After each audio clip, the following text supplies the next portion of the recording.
مقصد اقصا میں تمام انبیاء علیہ السلام موجود ہیں۔ حضور علیہ الصلوۃ والسلام تشریف لائے تو جبریل امین نے خود اذان پڑھی، اذان پڑھنے کے بعد پھر اقامت کہی۔ اب سارے لوگ کھڑے تھے لیکن انہوں نے حضور کو ہاتھ سے پکڑ کے مصلی پہ کھڑا کیا۔ اللہ اکبر!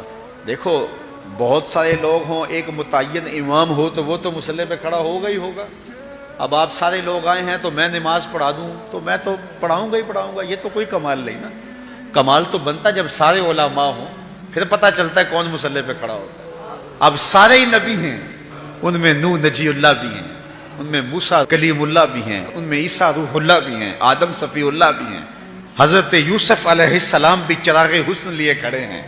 اب پتہ چلے گا نا مصلی پہ کون کھڑا ہوتا ہے۔ فقہی اصول کیا ہے؟ جب سارے لوگ پڑھے لکھے ہوں تو پھر امامت کے مصلی پہ کون کھڑا ہوگا؟ ہمارا فقہی اصول یہ ہے کہ جو سب سے بڑا عالم ہوگا وہ مصلی پہ کھڑا ہوگا۔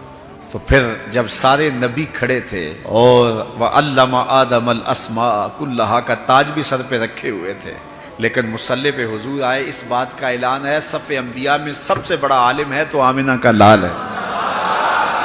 اچھا سارے اگر عالم ہوں تو پھر امامت کا حقدار کون ہوگا؟ جو سب سے متقی زیادہ ہو وہ مصلی پہ کھڑا ہو۔ اب ہزار مہینے تک عبادت کے لیے کھڑے ہونے والے انبیاء بھی موجود ہیں، لیکن مصلی پہ کون کھڑا ہوتا ہے؟ وہ محبوب کہ جب وہ مصلی پہ کھڑا ہوتا ہے رب کہتا ہے چادر اوڑھنے والے محبوب ساری رات جاگا نہ کر، کبھی سو بھی لیا کر۔ اس محبوب کو مصلی پہ کھڑا کیا جا رہا ہے۔ اچھا کہ سارے متقی ہوں تو پھر امامت کا حقدار کون ہوگا؟ جس کی قرات اچھی ہو، جو پڑھتا اچھا ہو۔ اب صف انبیاء میں حضرت داؤد علیہ السلام بھی موجود ہیں۔ کہتے ہیں جب پڑھتے تھے جانور رک جاتے تھے۔ اللہ اکبر! اللہ نے ان کو جو لہجہ دیا ہوا تھا، لیکن مصلی پہ حضور کو کھڑا کیا جا رہا ہے۔ اس لیے کہ حضرت ابو موسیٰ عشری رضی اللہ تعالیٰ عنہ فرماتے ہیں فجر کی نماز تھی، حضور تھے، سورہ والضحیٰ کی تلاوت تھی، ابھی تک نشہ ہی نہیں اترتا۔ اچھا اگر سارے ہی قاری ہوں تو پھر امامت کا حقدار کون؟ جو سب سے سونا ہو وہ مصلی پہ آئے گا۔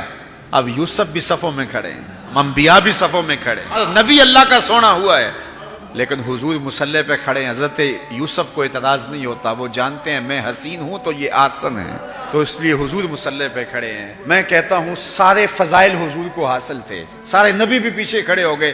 جبریل ہاتھ باندھ کے عرض کرتا حضور ساری عظمتیں اپنی جگہوں پہ، لیکن میری مجبوری ہے کہ میں نور ہوں اور آپ بشر ہیں، اس لیے مصلی پہ کھڑا ہونا میرا حق ہے۔ لیکن جبریل اقامت پڑھ کے پیچھے کھڑے ہو گئے، حضور کو آگے کھڑا کرے کے اس بات کا اعلان کیا کہ وصفی اعتبار سے بھی حضور افضل ہیں، جنسی اعتبار سے بھی حضور